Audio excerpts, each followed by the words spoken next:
Okay. But see, it jumps from 6,900 to 7,300. I mean, yeah, and then back down. There's 72 to 77. And was that in the wall? Was that the 22 in the wall? He's slowing down, seeing way high over there. Jimmy Kitchens. Okay. Slow way down. Well, they're just, it goes from 7,300 to 6,900. I mean, they should be steady. You pick that up electronically? Is that what they're doing? They look like about the right. Jack up left side.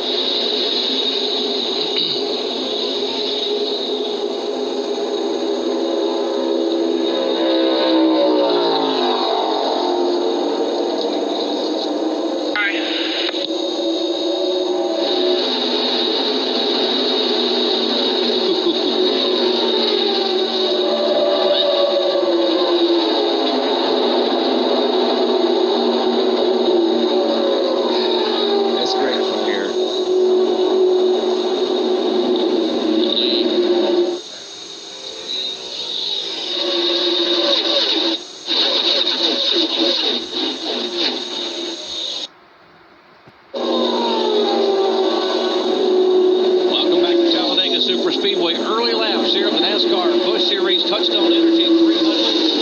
While we were in break a moment ago, the car number 22 of Jimmy Kitchens, the Dave Carroll, Bobby Allison Motorsports Chevrolet, had trouble down the back straightaway and suddenly slowed. And we see the smoke coming out from the Air Jamaica Vacations automobile. And luckily, no one other cars involved.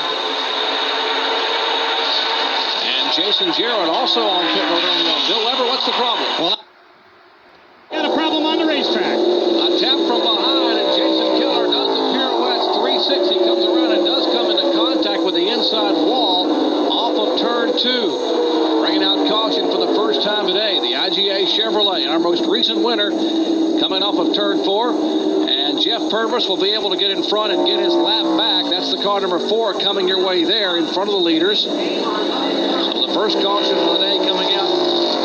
Incident involving Jason Keller's car number 57.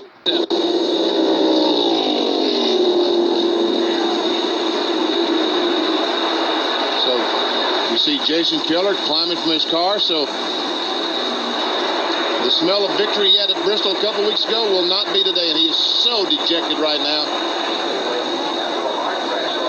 Ever see Jason on the very bottom of the racetrack? Just a little touch from Todd Bodine, looks like. Started to go over. The roof flaps we see are deployed on the roof. Kept the thing on the ground and inside that wall. If you're not familiar with those roof flaps, they are stall strips on the roof of the car to keep the cars from getting up off the ground and getting airborne. Another angle looking up the straightaway. When you say just a slight touch there from the 66 car, Kyle? Just a slight touch, and it doesn't take much. You know, we'd already, Jason had helped the 34 car get to the lead. Terry Labonte had turned left on him, getting in the corner, and drove down under him. Whether Jason's car was working like it needed to be or not, I don't know, but just a slight touch right here. You see the 66 car right here to the left of the screen. Going down in turn 1, right along with Randy LaJoy, the Bob Evans wrestlers. Right in the middle of the screen is Jason Keller. Come up and right there, just a slight touch, and around he goes. And that could have been big. Luckily, the car spun off the racetrack down to the inside. Not luckily for Jason, but for the rest of the field, it was lucky that he slid down to the inside, not to the outside. Jason Keller came into today third in the points, just 47 points behind Elton Sawyer, who is already behind the wall in the garage area. I think that was Adam. I think he and Blaney got together right there coming up out of the corner. I think Blaney jumped up into it just a little bit. Just one of those deals, man. When you race that close, that's what happens. And caution will come out as they come across and make it lap 52. And that will be a break for Mike McLaughlin, not a break for Adam Petty, the 18-year-old driver of the Spree Chevrolet. And it doesn't take much. It doesn't look like much of a nudge, but you can see the car when it slows down, the whole right front is shoved in. Take a look as they come off the corner. And right there we see the contact between Blaney and Adam. And I tell you what, Adam does a great job to keep that car going straight as we see Ed Berrier back in the Lear car make some contact with Kelly Denton. A lot of contact back there for no more crashes than this guy. Yeah, a lot of contact. You see Adam get out of shape right here. He comes down into Blaney, or Blaney comes up whichever way, but he gets out of loose. He comes back down into Blaney, then up into the outside wall. You see Ed Barrier get hit right here and move to the outside, and they begin to split. And this is where these guys are a lot of inexperienced drivers, but they drove like they were veterans. They just went to the inside, went to the outside, and they were able to hold their position, and nothing more came out of it except for one car.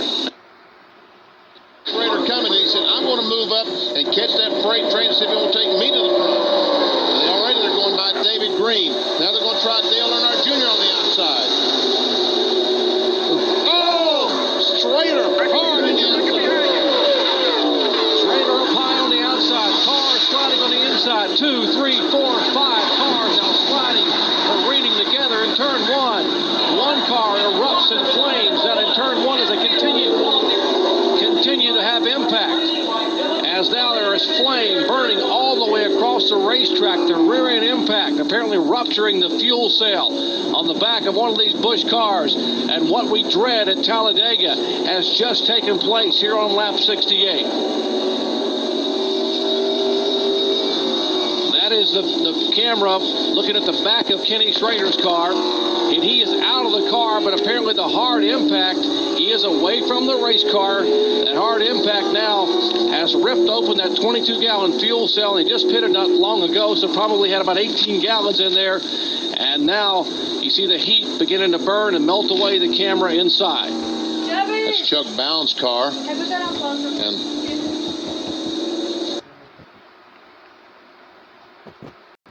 Chuck Bound's car. And let me see the back of Schrader's car where the fire was up on the racetrack, and it just followed Schrader's car. It was weird how the fire went right down to the car. Is that Barry Bodine on the bottom down there? 66 cars. That's Todd Bodine. Todd Bodine's car. All right, we're going to show you the replay of what happened here a moment ago. 11 cars in a draft in the tri-oval. There we see Kelly Denton. Kelly Denton runs up into the back of Kenny Schrader, and that's what we're talking, the bum drafting, when they pick those rear tires off the ground. That is a problem. Turned him in the outside wall. There goes Jeff Green, and meanwhile, here comes this huge pack of cars with nowhere to go except into a smoke where they can see nothing, Kyle. Yeah, and it's exactly like we always talk about. Then Schrader gets hit again over here, and that's where the fire starts. You saw somebody come down off the bank and hit him again. But we talk about Talladega. There's always multiple wrecks. Schrader was one wreck. When Kelly Denton runs in the back of Kenny Schrader right here and turns him, there's your wreck right there. Then all of a sudden somebody runs in the back of the 32 car and spins him down. Here he comes down across the thing here. He spins. There's your wreck right there. There's plenty of room to get through. The guys behind him, they can't see it. Somebody checks up. The next pack starts running into each other, and you'll see them start running into each other right here. They kick the 59 out of position here. All of a sudden the racetrack is blocked. You can't see anything. You're driving in there blind, and everybody runs over everybody, and there's no place for anybody to go. Now the Briggs & Stratton roof camera from Kenny Schrader. Buckle up and ride along as you watch this accident at 195 miles an hour. There's the impact.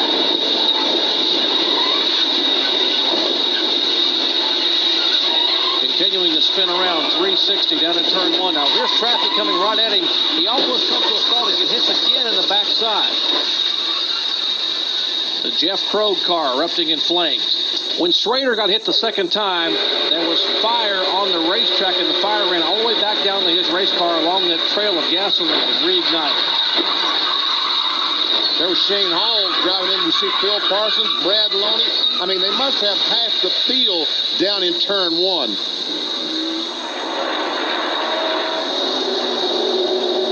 Once again, we see Schrader hard in the outside retaining wall. Debris flying every place. Now watch this. Here comes a big wreck.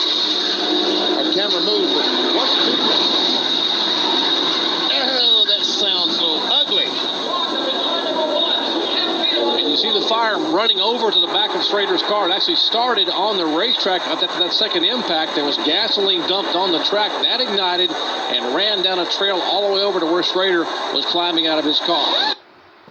You can hear it, was all I was going to say. When you had it a minute ago with the sound, listen. See, it was already that way before he ever was able to lift off of that. is all I was going to say. I just wanted to say that. Okay, listen, they had 2 sets per position, okay? Yeah.